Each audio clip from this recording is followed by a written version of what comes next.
Online video में आप सभी का स्वागत है। आज जिस टॉपिक को हम लोग आपके सामने लेकर आए हैं उस टॉपिक का नाम है यंग का व्यक्तिकरण संबंधी प्रयोग। यंग ने क्या किया, व्यक्तिकरण पे संबंधित एक प्रयोग किया और उस प्रयोग को हम लोग के सामने उन्होंने दिखाया। उनके प्रयोग में क्या क्या चीज़ें थी यहाँ पे ये जो आप देख रहे हैं एस क्या बेटा, एक स्रोत है। किसका स्रोत है, कैसा स्रोत है? मोनोक्रोमेटिक लाइट का। मतलब ये जो स्रोत है वो एक ही बल्ब, जैसे हम इसको सोडियम लाइट बोलते हैं। सोडियम लाइट मतलब वो जो आपके घरों में जो नॉर्मल पहले बल्ब पीला वाला जलता था ना, उसी को हम लोग सोडियम बल्ब या येलो लाइट बोलते हैं। अब ये देखिए मेन लाइट ये है और यहाँ पे क्या कर दिया गया, दो छेद कर दिया गया। ये आपके स्लिट 1 और स्लिट 2। अब इसका प्रकाश एक स्लिट इधर पहुँच रहा है, एक प्रकाश यहाँ पहुँच रहा है। तो बाहर से अगर आप देखोगे तो आपको एक प्रकाश दिखेगा कि आपको दो प्रकाश दिखेगा? अंदर एक ही प्रकाश है, ठीक है, अंदर एक ही प्रकाश है, लेकिन बाहर क्या बेटा, दो। बाहर क्या बेटा, दो प्रकाश आपको। अगर हम इधर से देखेंगे, मान लीजिए हम यहाँ पर हैं और इधर से अगर हम देखेंगे तो हमें कौन सा प्रकाश दिखेगा? हमें तो दो प्रकाश दिखाई देगा। हमें जो है वो दो प्रकाश दिखाई देगा। बोलो हाँ या ना, दिखाएगा कि नहीं दिखाएगा? तो हमें यहाँ पर दो प्रकाश दिख रहा है। अब थोड़ा सा ध्यान से समझिएगा। अब उन्होंने क्या किया, अब ऐसा क्यों किया? क्योंकि बेटा देखिए, दो प्रकाश स्रोतों से एक मोनोक्रोमेटिक लाइट को बनाना, मतलब एक वर्णी प्रकाश का प्रयोग बनाना इम्पॉसिबल सा है, मतलब इतना कठिन है कि वो बनाया नहीं जा सकता। इसीलिए यंग ने अपना दिमाग लगाया कि बाहर एक स्रोत रखा। एक स्रोत कहाँ रखा? बाहर रखा, एक अंदर रखा, मतलब बाहर रखा और वहाँ पर एक स्लिट लगा दिया और यहाँ से निकला। मान लेते हैं कि एक प्रकाश, अब देखिए प्रकाश चारों तरफ फैले। मान लीजिए S1 से निकलने वाली एक प्रकाश P पे गई, S2 से निकलने वाली भी एक प्रकाश P पे गई, ठीक है। इन दोनों स्लिटों के बीच की दूरी d है। इन दोनों स्लिटों के बीच की दूरी d है। कितनी है? d है। कौन सी d? Small d।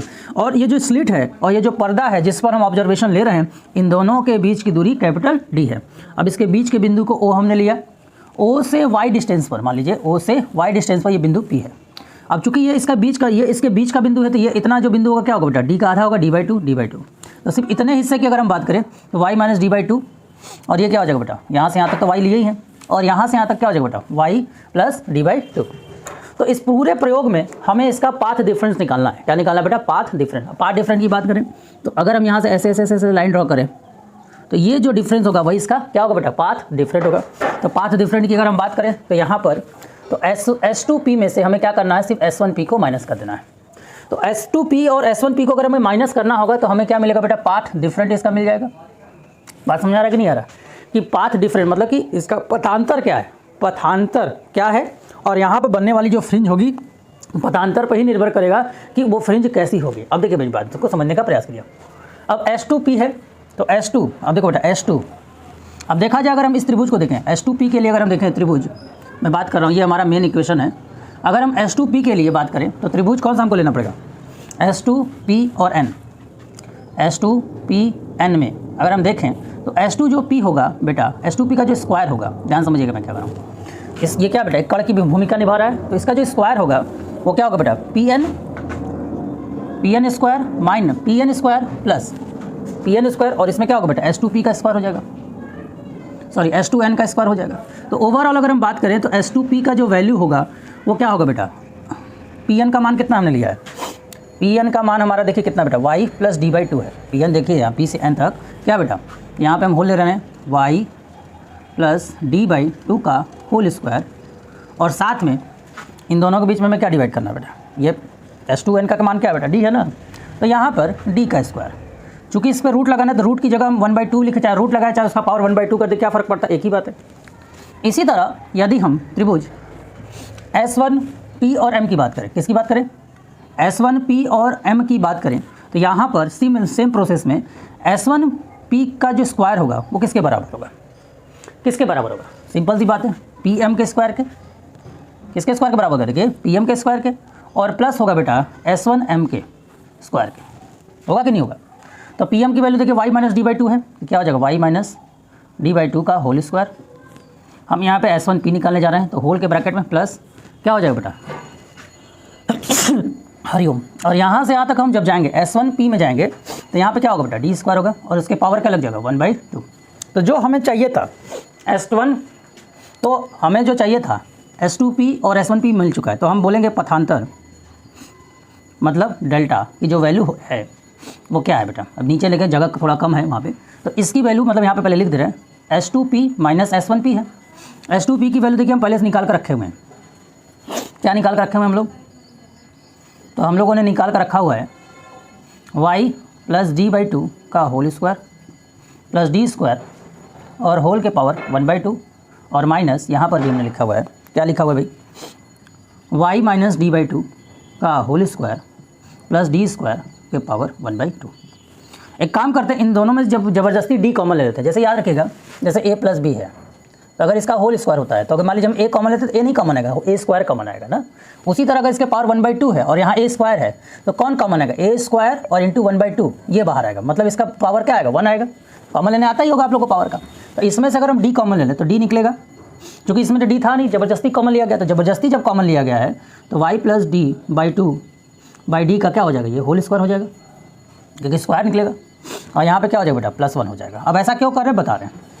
फिर इसी तरह इसमें भी वही काम करेंगे, इसमें से भी अगर हम d कॉमन ले लें तो हमें क्या मिलेगा बेटा, y minus d by two का होल स्क्वायर और +1 और यहाँ पे क्या हो जाएगा बेटा 1/2। देखिए इसके करने के पीछे बस एक ही मकसद है हमारा, और मकसद क्या है बेटा कि किसी भी तरह हम इस पर बाइनोमियल थ्योरम का प्रयोग कर सकें। यहाँ तक समझ में आ गया होगा, तो इसे नोट कर लीजिए, क्योंकि फिगर को हमें इरेज करना होगा। तो एक बार मैं फिर से एक शॉर्ट में क्लियर कर देता हूँ कि क्या हुआ है। S2P माइनस S1P है, तो हमें जो पथांतर निकालना है, इसमें पथांतर जब निकालेंगे तभी हमें डार्क फ्रिंज और ब्राइट फ्रिंज के बारे में पता चलेगा। तो हमने यहाँ पे S2PN में तो S2P स्क्वायर और PN square minus plus S2N ये सब किया है, बाकी तो आपको समझ में आया ही होगा। ठीक है, अब यहाँ पर क्या होगा, ये देखिए त्रिभुज है, तो त्रिभुज में क्या होगा बेटा, पाइथागोरस थ्योरम में लगाएंगे। तो पाइथागोरस थ्योरम लगा के हमने ये बनाया और ये बनाया और इन दोनों को माइनस किया। चलिए इसे फटाफट नोट कर लीजिए, फिर हम आपको डिस्कस करते हैं आगे। अब चूँकि हमें फिगर तो आप लोगों को क्लियर हो ही गया होगा, फिगर को हम इरेज कर रहे हैं। तो जब हम फिगर को इरेज करने के बाद अब देखिए यहाँ पर एक कंडीशनल है कि हमें जो है बाइनोमियल थ्योरम लगाना है। कौन सा थ्योरम लगाना है, बाइनोमियल थ्योरम। ये थोड़ा मैथ का टॉपिक है, जो मैथ के बच्चे हो तो जानते ही हैं। तो यहाँ पे जब हम बाइनोमियल जब थ्योरम लगाएंगे तो उसका एक फॉर्मूला होता है बेटा, 1 + x to the power n is equal to, वैसे इसका फॉर्मूला बहुत लंबा चौड़ा होता है लेकिन हम आपको छोटे में बता रहे हैं। ये तब हम यूज़ करेंगे, ये इसके बराबर ये हम तब मानेंगे जब हमारा x जो हो वो बहुत ही छोटा हो, वो बहुत ही छोटा हो, लेस देन 1 हो। अब देखिए बेटा, y बहुत छोटे वैल्यू है और d भी बहुत बड़ी वैल्यू, स्प्लिट का डिस्टेंस बहुत ज़्यादा नहीं रखना है, और d पर्दे का डिस्टेंस बहुत बड़ा है, मतलब ऊपर वाली क्वांटिटी छोटी है, नीचे वाली क्वांटिटी बड़ी है। तो जो भी रिजल्ट आएगा वो क्या होगा, लेस देन 1 आएगा। जो भी क्वांटिटी आएगा वो क्या होगा बेटा, लेस देन। देखिए भाई, जो पर्दे के बीच का डिस्टेंस था वो बड़ा है, ठीक है ना, डिनोमिनेटर आपका मतलब हर आपका बड़ा है, तो ये वाली जो क्वांटिटी है क्या बहुत छोटी है, मतलब same as it is S K जैसा लग रहा है। तो अब यहाँ पे अगर हम बात करें तो डेल्टा एस का, ये हमारा थ्योरम के अकॉर्डिंग हो गया। तो अगर हम बात करें यहाँ पे डी आपका है, ये डी तो बाहर, इससे कोई मतलब नहीं है। इसके लिए केस के लिए बात करें तो इस फॉर्मूले के हिसाब से 1 होगा प्लस 1/2 होगा, और 1/2 के साथ किसको लगाना, एक्स। एक्स की जगह कौन है बेटा, ये है। तो एक्स क्या है हमारा, एक्स हमारा क्या है, तो एक्स की जगह हमें क्या करना है, ये हमें यूज़ करना होगा।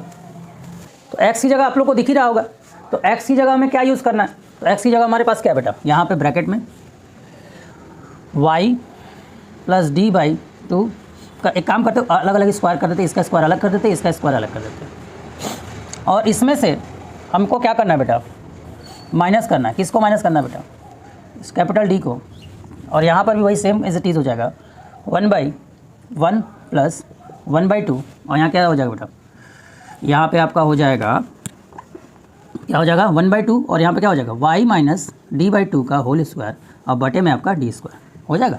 देखिए n की जगह 1/2 था। इन दोनों में देखो बेटा d कॉमन है, इन दोनों में d कॉमन है, तो बड़ा ब्रैकेट इधर लगा दिए, ये हो गया 1 कॉमन हो गया, ठीक है। तो अब यहाँ पर क्या होगा कि 1/2 आपका वैसे का वैसे ही रहेगा। अच्छा, अब देखो बेटा 1/2 हो गया। अब यहाँ पे जब आप इसको खोलोगे, चूँकि एक बड़ा ब्रैकेट लगा लिए तो इसको तो लिखने का तरीका समझिए आप लोग। तो इसको खोलोगे तो y square plus d square by 4 plus 2y d/2, यहाँ से 2 से 2 कैंसिल हो जाएगा, और होल के बटे में हमारा क्या हो जाएगा बेटा, d स्क्वायर हो जाएगा, ठीक है।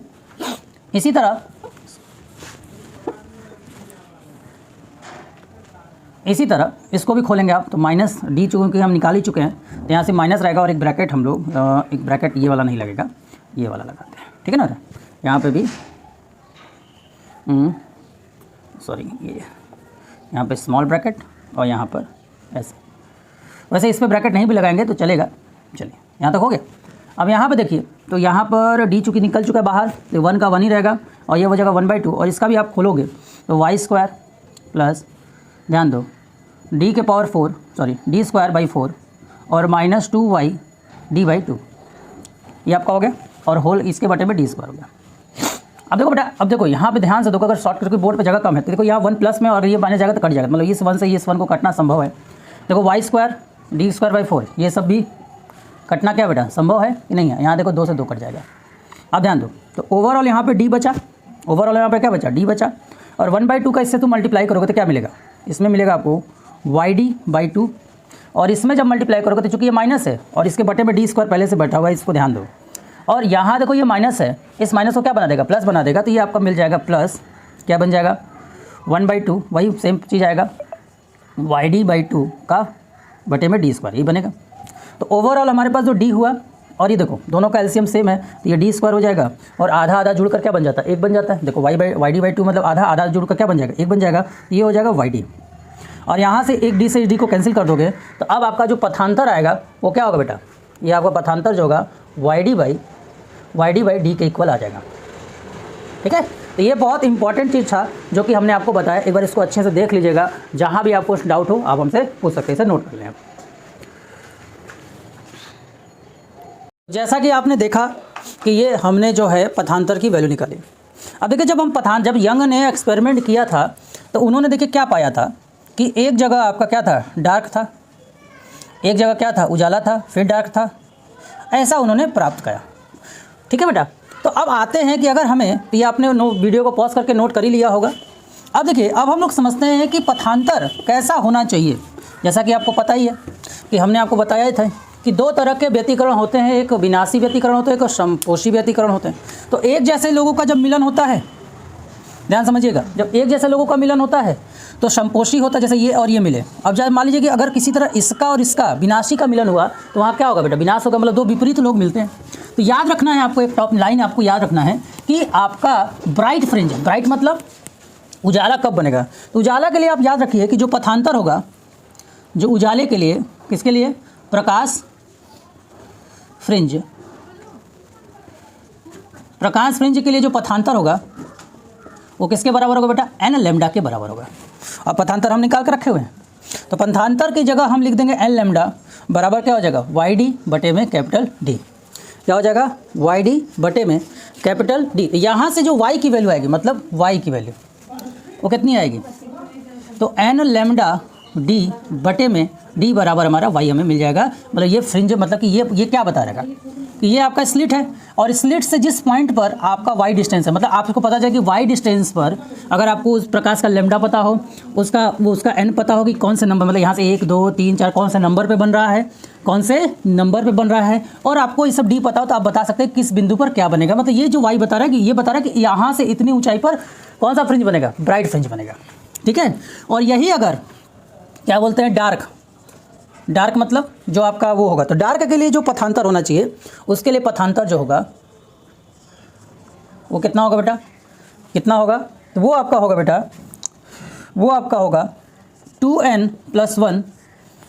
+ 1 और यहाँ पर आपका हो जाएगा बेटा लैम्डा बाई 2, ये पथांतर होगा। तो अब डार्क के लिए क्या, ये किसके लिए बेटा, ब्राइट के लिए, और इसके लिए क्या हो जाएगा 2n + 1 और ब्रैकेट में लैम्डा बाई 2, और इधर क्या हो जाएगा बेटा वाई डी बाई, क्रॉस करोगे तो क्या मिल जाएगा हमें, डी 2n + 1 लैम्डा बाई 2 और अपॉन में क्या हो जाएगा, डी = वाई। मतलब डार्क के लिए डार्क फ्रिंज की अगर दूरी निकालनी हो कि पर्दे पर कितनी दूरी पर है तो आप ये फॉर्मूले का प्रयोग करेंगे, और अगर ब्राइट का निकालना हो तो आप इस फॉर्मूले का प्रयोग करेंगे। अब चलिए देखते हैं कि फ्रिंज, जो हमें फ्रिंज मिलेगा उसकी चौड़ाई कितनी होगी। ध्यान समझिएगा मैं क्या बोल रहा हूँ। अब चलिए हम लोग देखते हैं कि जो फ्रिंज हम बनाएंगे उसकी चौड़ाई क्या होगी, ये हमें कैसे पता चलेगा। ठीक है ना, अब ध्यान समझना।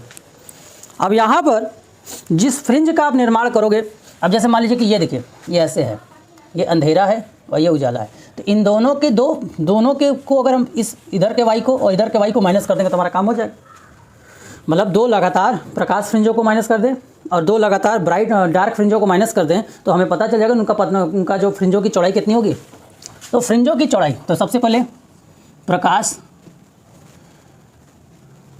फ्रिंजों की चौड़ाई, तो प्रकाश फ्रिंजों की चौड़ाई की अगर हम बात करें तो प्रकाश फ्रिंज की चौड़ाई कितनी होगी, इस पर डिस्कस करना है हमें। तो प्रकाश फ्रिंज की चौड़ाई की अगर हम लोग डिस्कस करते हैं बेटा, तो प्रकाश फ्रिंज की चौड़ाई के लिए क्या करना है, प्रकाश वाला ही लेना पड़ेगा। तो एक बार n की जगह n रखेंगे, एक बार n की जगह n-1 रखेंगे।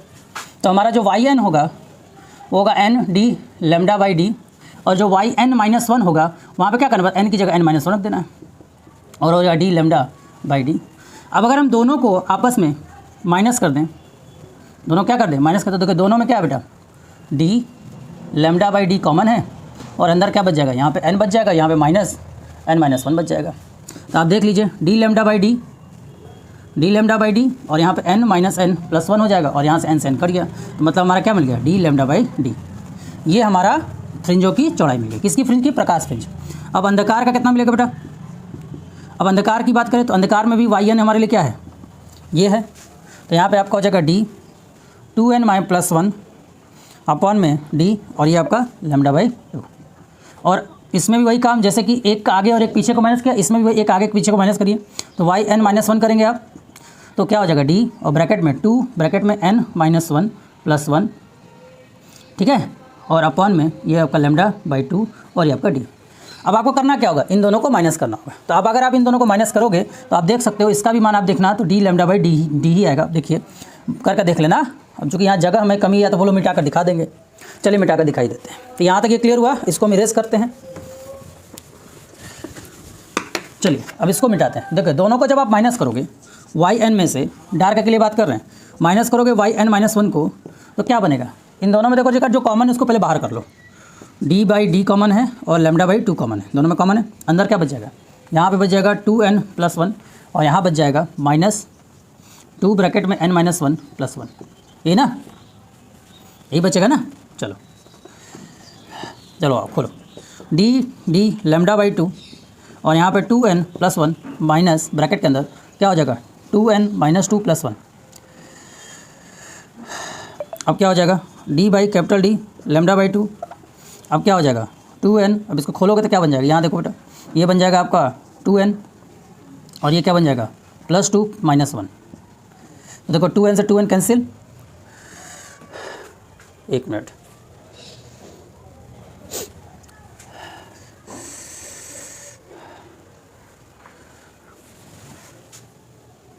ठीक है। अब देखिए बेटा इसका जो 1 हमको लिखना था हम भूल गए थे, तो यहाँ पे हम बगल में ही +1 लिख देते हैं। तो यहाँ देखिए 1 से 1 कट गया, तो क्या बच जाएगा d बाई डी और ये लैम्डा बाई 2। अब बचा क्या बेटा, सिर्फ 2 बचा, 2 से 2 कट गया, तो आप देख सकते हैं d लैम्डा बाई डी है। तो मतलब चाहे डार्क फ्रिंज की चौड़ाई हो, चाहे डार्क फ्रिंज की चौड़ाई हो, चाहे प्रकाश फ्रिंज की चौड़ाई, दोनों का जो मान आएगा वो d लैम्डा बाई डी ही आएगा। यहाँ पर भी आया है, ठीक है ना। यही सबसे बड़ा अंतर होता है व्यतिकरण तथा विवर्तन। विवर्तन में भी हमें डार्क और विवर्तन जब हम टॉपिक पढ़ेंगे तो उसमें भी हमको डार्क और प्रकाश का फ्रिंज मतलब ब्राइट और डार्क हमको मिलता है, ठीक है, हमें उसमें मिलता है, इसमें भी मिलता है। उसमें फ्रिंजों की चौड़ाई अलग अलग होती है और यहाँ पर फ्रिंजों की चौड़ाई क्या होती है बेटा, एक जैसी होती है, ठीक है। तो ये था व्यतिकरण में यंग का एक्सपेरिमेंट जिसको उन्होंने एक्सप्लेन किया। चलिए उसको आप देख लीजिए, अगर नहीं समझ में आया तो आप हमें कॉल करके व्हाट्सएप पे मैसेज करके पूछ सकते हैं। Thank you.